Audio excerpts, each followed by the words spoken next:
Spiritually, there were a lot of Jews in the towers. Jews died in those towers, spiritually. Oh, I see. Well, the 3,000 Jews were not at work that day in those towers. That just gave a lot of people had the impression that the Jewish population out there in New York, was aware that something was going to happen, and they didn't show up for work that day. And to finish from part 2, where I left off in part 2, this was John chapter 8 verse 44.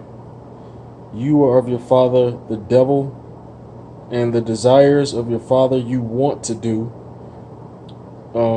He was a murderer from the beginning.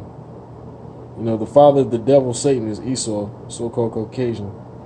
He was a murderer from the beginning and does not stand in the truth, because there is no truth in him. Meaning the Lord made him to be the wicked. He's the devil. Continuing on, when he speaks a lie, he speaks from his own resources, because he started doing lies and being deceitful back during the time of Adam, when he deceived Eve into believing that, you know, you eat this fruit from the forbidden tree, which was not a literal tree, but it was doctrines outside of the law, statutes, and commandments that was prescribed to us from the Heavenly Father, Yahweh. Continuing on, it says, when he speaks a lie, he speaks from his own resources.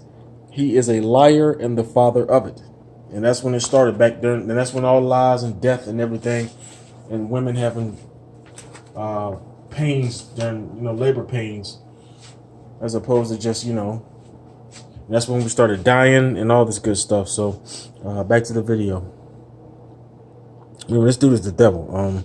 I just got done watching the Elder Yashawamba's video, one of his videos today, News and Prophecies. Today is July 2nd, 2025, and he was showing various topics. One is with the comedian Monique talking with one of the, I forgot the guy's name, it's a black dude, it's an interview, where she's saying she doesn't believe in God. Then you got these humanoid looking robots that could fly, and they're supposed to be like first responders.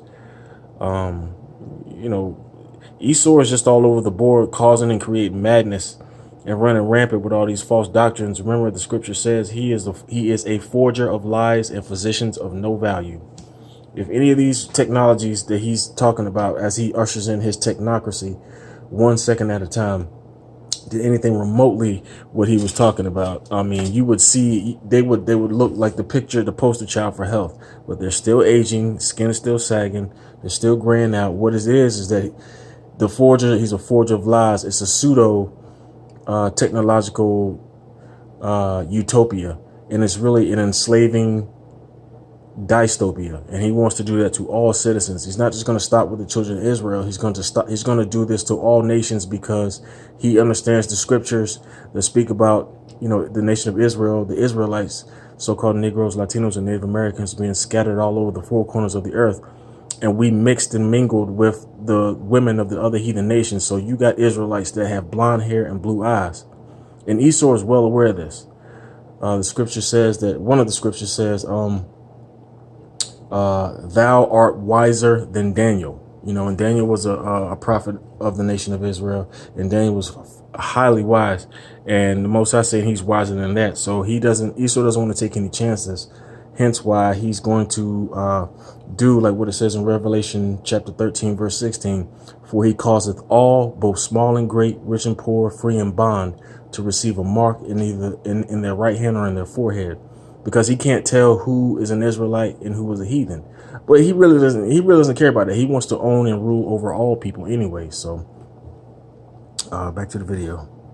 Yeah, we got a call from the Kahilla that Ariel and some of the boys in the Mossad, they got together and they wired up the building, and they took them down. It was going to be a hard thing to take them down anyway, because we wanted to build some new structures. The buildings were getting old, and it was time to bring them down. This way, we make some shekels. And mind you, this man right here is talking about what happened back in, 20.01, you know, on the 11 DAY the 9th Mizah of the Yizir, to the 1. Talking about how it was just for, the buildings were old and the structures were old. I didn't say it. He's the one saying it. I can't talk about it, but they can. Shout out. That's from one of the elder bishops. By destroying the building, old Silverman, who's a good friend of mine there, Larry, he got a twofer. He got a 2-for-1 there, and he doubled the insurance magically just 3 months before it happened, and then he got a 2-for hit on it, so he made like 4 times his money. I should have been in on the deal. He asked me, but I said, I don't know, let me think about it.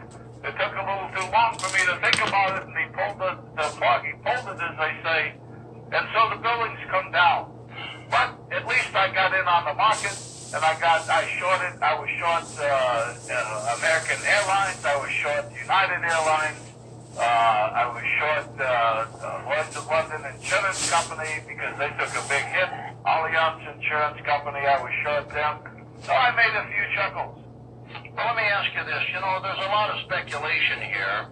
I know that the Jews are thieves and liars of any moral society.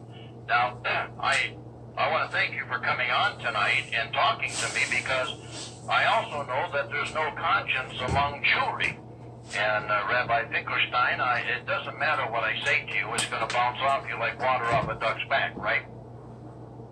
Well, Jews always feel guilt.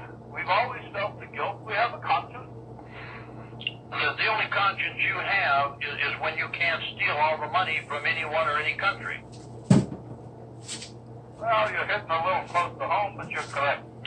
On a lot of food labels, there's a U and a K. And this U and K on all food labels, for example, that are sold in supermarkets, etc., is this a Jewish tax that is paid to rabbis like you all over the United States? Is that another con job at the expense of the goyim, the masses who purchase the product?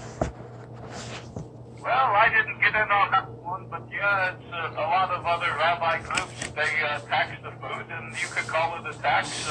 You're entitled to make money where you can make money. If nobody stops you, you make the money. And but the goyim, they're the cattle. The white race out there, they're the goyim, they're the cattle. And so if we want to make money off of feeding our cattle, who's to say that that's wrong? Well, let me ask you, what's the greatest fear of the people that you have in your syndicate synagogue, Rabbi Finkelstein? What is the greatest fear that the Jews in mass are facing on the East Coast? Well, the worst thing is if we hang around. Our old buddy up there in the Federal Reserve,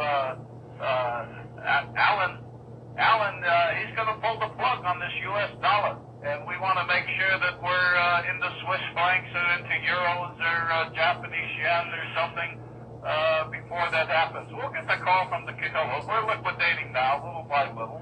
A couple of other goyim that they're good, caught and paid for Chavez goy. The Bill Gates fella from the computer place, and the Warren Buffett. Both of them, they got out of U.S. dollars about a year ago or so.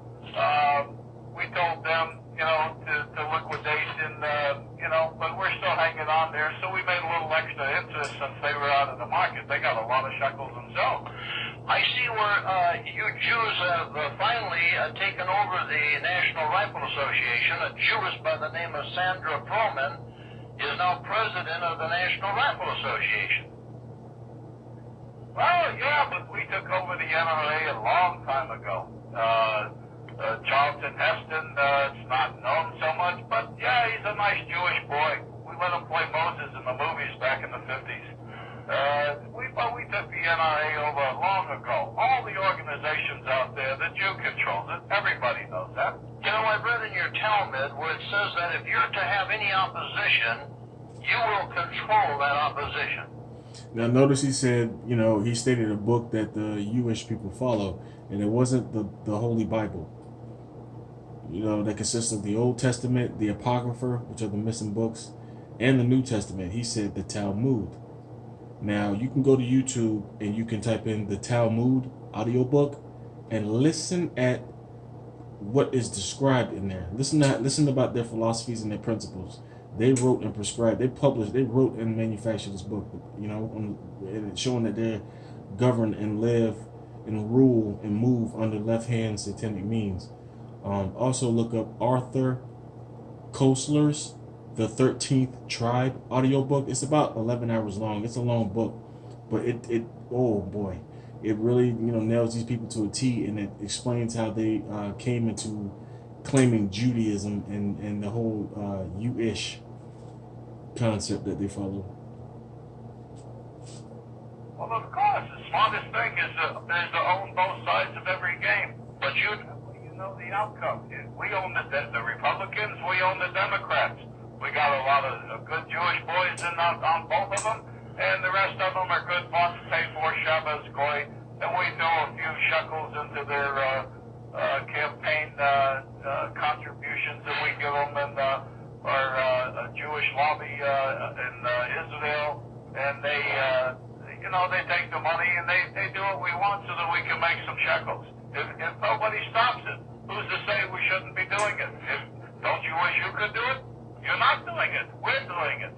Yeah, but you're thieves and liars. You're all thieves and liars, just like it says in St. John 8:44. But you see, Rabbi Finkelstein, you don't own me, and you don't control me, and you don't control the racial identity movement in this country, who really understands to a varying degree of what you people are and what you've done. Well, that's true. You're one of those goyim out there that we don't control. But I'll tell you a little something else. We all respect you for what you do, because at least you stand up for your race. But the rest of them out there, they're all a bunch of cowards, all the white race. And that's what Esau, especially Amalek, which is the grandson of Esau, and makes up one of the tribes of the Edomites. They like to disassociate themselves with the rest of the Edomites, like the so-called American ones and all the other ones around the world. But they're all from the same tribe. They're all Edomites. But that's Esau. The word devil means deceiver. So he likes to speak with a forked tongue and try to disassociate himself away from the other Edomites. But they're all of the same tribe, the same nation. Salakia. All the men, the most of them these days, they carry places and they wear earrings. They're no wonder the white girls come to us, all the shiksas. I had a conversation here not long ago with an individual, and I got into the feminist homosexual agenda in the United States, and I told them that actually the sexist homosexual agenda was actually created and funded by Jewry, by the Jews of the United States. Well, you want to discuss on that? Whenever the person giving the interview, whenever he says Jewry, he's talking about, he's referring to the Jewish people. Whenever there's an act of jewelry, of jewelry of the so-called, the Jewish people. He's talking about them. Yeah, we got that going back in the early 1900s. The women's rights movement, we started off. See, when you gotta have a game and you got a bigger goal, you can't go in like a Sherman tank going through something. You gotta start a little small. And so we said, hey, how about you get equal pay for equal work? And women have the right to vote. And everybody bought into that. And we started with the women because it's hard to get the men. The women are the weakest sex, as we know from that old Adam and Eve story of yours. But at any rate, we got the women going. And now look at all the women. Most all of them around the world, especially here in America, they got short hair. They got a schwarzer for a boyfriend. They got a lesbian lover.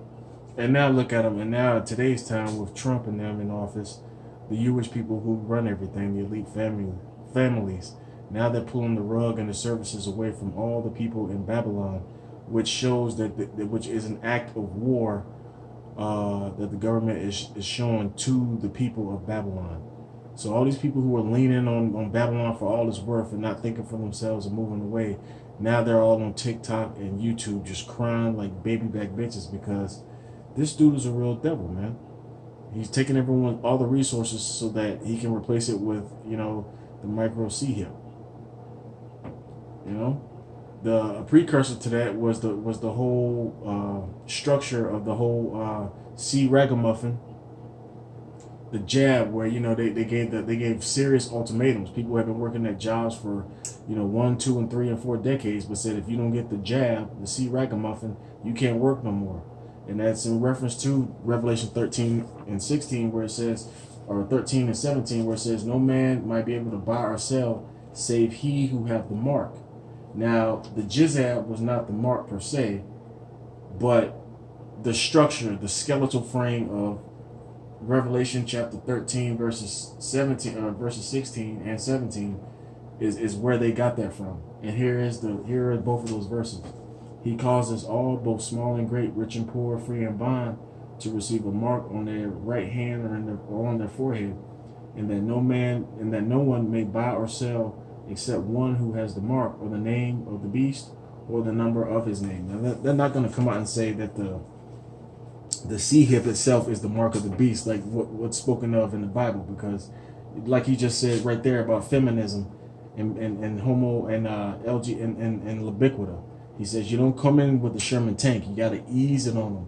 Another thing that my elders say that I had never heard of before was, it's a thing called gradualism, where they just ease it on in there. They don't just try to ram it all home at one time on the first stroke. They just ease it in slightly over time. They're married by the time they're 40, but then they can't have too many little children themselves because they've already ruined those years chasing the almighty gold, the dollar, the shekel, and so they're going to wind up a bunch of old maids because nobody wants them. But the bottom line is that the real good-looking ones, we take them to Hollywood that we own, and we make them big. I see. Well, Rabbi Finkelstein, I was talking to you about the U's and the K's that's on the food boxes and the food sources. And the thing that I want... This is where it gets... But wait, you think it doesn't get any darker, or it could get any darker, but wait, there's more. Is that this is a private Jewish tax that people unsuspectedly are paying, aren't they?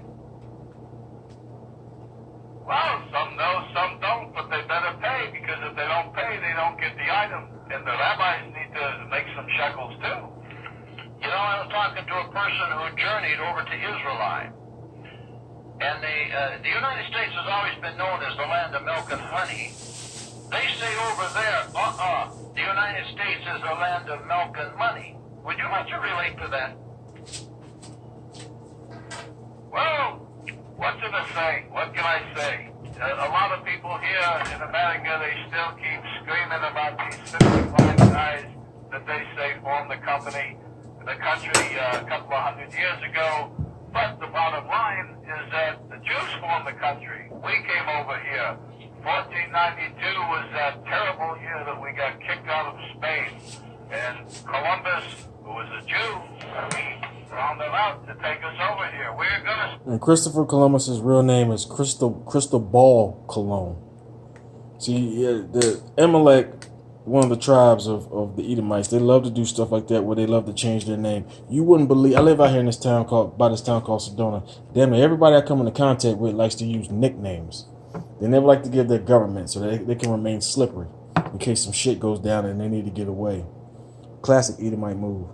Set up in Rio, and then we decided to go to New York, because New York has a little bit better weather, not so many mosquitoes. It was a little bit better. So we set up in New York and we make the money. I was going to ask you, this war in Iraq, there's a lot of Jew money invested in this war, isn't there? Well, we have all the ammunition companies, we have all the aircraft companies, all the gun manufacturers, all the supplies. We're making a lot of money, and George Bush is a good goyim. He borrows it right from the Federal Reserve, and then he has to tax it. See, so the dude just admitted that the whole, twin to the T hours was, something that they did and manufactured. He just admitted it right there, but there's been no arrest, no persecution or anything of that matter. Why? Because that it shows who runs the world. The police force, everything. They govern the planet. I don't know how many times you go to World Star Hip Hop or something, and somebody just talk about having a nickel bag on them, man, from 4 weeks ago, man. You better believe, man, they going to jail for that, man, and they're gonna be questioned. Like the scriptures say, they are not in trouble as other men. People to pay back the interest, because the most important part of a loan is the interest. You must pay back the interest. We're not concerned with the principal, but the interest has to keep going on. And we've done pretty well with Iraq so far. We've got about 300 billion or so. And but this war here is going to go on for another 30 years. As George said, we told him to keep it quiet and shut up and don't act like a big shot. But he kept talking. And so, but this war is going to go on for another 30 years. We're going to go into maybe 60 countries or so. We're going to be drafting all the goyim here soon. The men, the women, they don't want to sit home and have families anyway. They better have a career. That's a nice, exciting thing for a woman to put on a green suit and go over there and shoot people and get shot at. Must be exciting to them. So, we're making a lot of money. You know, this is very interesting. Well, Rabbi Finkelstein, it's really good talking to you, and I'm sure the listening audience here on the Turner Radio network is listening very intently, because a lot of things have been a little exposed, some more exposed than others. But, you know, at least you're coming out and you're telling the truth. And, you know, you state, you know, we got 300 billion tied up in Iraq with interest. And what's 1,700 to 3,000 dead bodies compared to how much money you made? Well, but you got to thin out the herd once in a while. Otherwise, the herds get too big. And if the herds get too big, they eat up all the resources. So you got to thin out the herd once in a while. We call it a theater of war, because it's amusing to us Jews to see our two biggest enemies, the white race and the Arab race, the seed of the woman. It's amusing to us to see them kill each other, and we make a lot of money off it. Believe me, I've had a lot of laughs at the synagogue with that. Well, we got a break here coming up in about a minute, I believe. And you're listening to the John 844 program of Pastor Bob, entitled The Lying Jews, on the Turner Radio Network. I'm James Wickstrom, a teacher of Yahweh, and as a guest on Pastor Bob's program tonight is Rabbi A.B. Finkelstein on the East Coast of the United States. We're going to be coming back to you after this break. Just hold your chair and hold your place. We'll be back in just one moment. I'd like to welcome you back for the second half of Pastor Bob's broadcast tonight on the Turner Radio Network on John 844. I'm James Wickstrom, a teacher of Yahweh, sitting in for Bob tonight. I wanted to thank him for covering for me last week a broadcast, The Lying Jews. Very interesting that I have one on here with no conscience, but he's coming up and at least telling the truth to what's going on in the country, is Rabbi A.B. Finkelstein from the East Coast of the United States. Rabbi Finkelstein, are you still there? I am here, and remember, there's never been a Jew in the history of the world that ever told a lie. We always tell the truth. Yes, I see. I know what your truth is. Your truth to you is a lie to us, but that's fine. I'd like to get into the situation that took place years ago. I know you're well aware of it. It was called the Bolshevik Revolution over in Christian Russia. It's been reported here on congressional documents in the United States, and it's in many places now, that actually it was Jews who financed the Bolsheviks' Jew Communist Revolution against the Tsar. Would you comment on that? Well, it was really the Rothschild family that financed it, because they got all the shekels. Boy, let me tell you, they got the shekels. When the old man died in 1812, he owned half of all the known wealth in the world. Boy, the rest of us got to chop up the rest of it. And the way that the Rothschilds was able to get it was through enforcing usury on the people. configuring them in situations to where, like it is today, where, they put everybody in a situation where they give out loans and stuff, and put extremely high interest rates on everything, leaving people to have to work for all of their life while they're able-bodied to, and enslaving people. Another thing too is and what proves that we're, like the guy said, goyim or cattle, is that everyone is born with a birth certificate. You can go to Google and Google in is birth certificates proof that that we're slaves.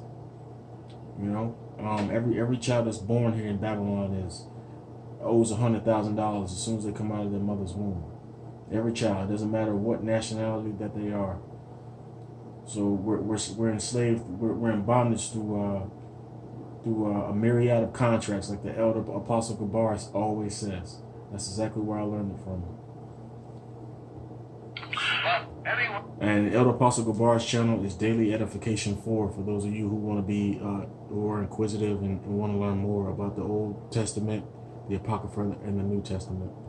Hey, we started the Bolshevik Revolution there because you might as well start with taking over the biggest country in the world, which was Russia, and we had the help to murder the Tsar from his cousins, the Kaiser, and the King and Queen of England, and so they helped us and they gave us all the inside information that we needed to take the country over, and but we drained that country pretty well. There's not a lot left, and so we look for greener pastures, and we've been doing real good here in America for a long time, but it's time to do something else, so we're going to build up China and India, and we'll just let America sink into the desert, because no one really cares about America anymore. It's, there's not a lot of shekels to be made anymore. As they say, you can't get blood out of a stone, and we've got as much blood out of this stone as we're going to get. It's interesting because I'm glad you brought that up, because this country is in great despair here. I'd like to know, was very crafty on your kahila and the main sources of Jewish power, financial and political power, how they totally control most of the federal agencies in the District of Columbia. Well, it's very simple. The kahila, that's the inside for us rabbis. We know how to get the word out to every Jew in the world that goes to a synagogue within 45 minutes. All the other presses, the news media, the television, the radio, the magazines, we own all those anyway, so it trickles down, but by the time most of the masses get it, it's too late to make any decision. We already made the decision for them. It's interesting, with trouble looming on the horizon in the United States, there's a lot of white people like me, of European ancestry, who don't really know what's going on. And there's a large percentage of Jews in this country who really don't know what's going on either. They're going to be cannon fodder too, aren't they?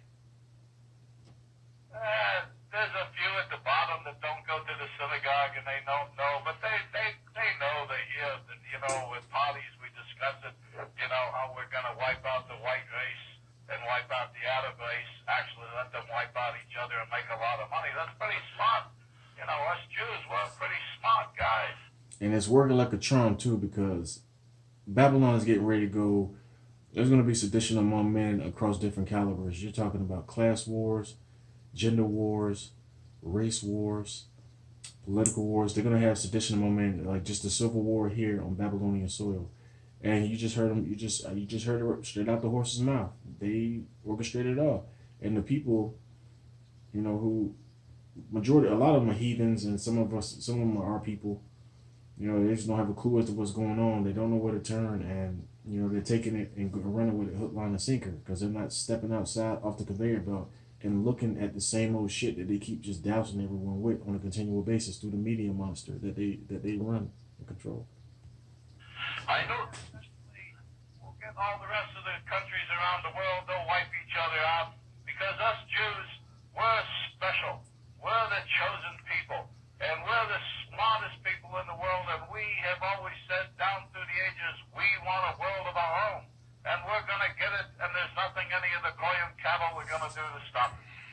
that right there, and it shows that there's no new thing underneath the sun, because the Most High is ramping this dude up and gassing up the Jewish people just like he did Pharaoh right before he smashed them. You know, right before he literally clapped them with that water out in the Red Sea. You know, Jake always like to use that slang. You know, I clap you, B. Like, man, the Most High was clapping people thousands of years ago. He's about to do it again this time with fire, though. So you see, it's very interesting that you should bring all of this up, because where do the blacks fit in? I know that you use them. They've been part of the Jewish Communist Party in the United States, a vast majority. What's going to be their end when this is all over? Well, the Schwarzes, if the truth be known, came here with our father Lucifer 75,000 years ago when he lost that battle, only temporarily, though, in the heavens, because we're on a comeback. We're the comeback kids if there ever was one. And the earth is only about 12, maybe 13,000 years old. But you heard him say, you know, who his God is. He didn't say the Most High of the Bible, who is the God of Abraham, Isaac, and Jacob. He said Lucifer. So, but yet he said that they're the people of God. They have this self-prescribed child of God mindset. Just like Pharaoh did when he thought, you know, they were the best civilization back there in the ancient world. But just like Pharaoh, these are heathens, and the Most High is getting ready to smash them because of the ultimate disrespect towards the Heavenly Father, His only begotten Son, and the Holy Spirit, and the children of Israel, beginning with the elect. But all the Schwarzes, what can you say? You know, they got a good time step. They dance good. A couple of them can sing. They make some nice barbecue. And they're real good for selling drugs, too, because they all love the drugs. And we make a lot of money off of selling the drugs. You do know that we control all the drug world and have since Rawchaa got the opium wars in China going. And like I said, they can talk like this because only the boss, someone who runs something, including the police force and the courts, the legal system, could talk this kind of talk and condemn themselves and telling themselves and nothing, and just walk away unscathed. A regular citizen, I don't give a damn if it's first, second, or third world countries, cannot, strut their stuff in this manner and then not get reprimanded for it. Controlling the drugs ever since that. We let a few in here and there to make some money, and they get arrested and they go off to jail for that. Hence why the Lord said in Job 9:24, the earth is given into the hand of the wicked. Okay, so the Most High set this dude up to be able to run the world. And it shows, look at how he's talking so effortless and nonchalantly, without any conscience or concern about the damage that this interview would inflict on people who have been the victims of this guy and people like him in all the different areas of life, from economical to drug, political, gender, racial,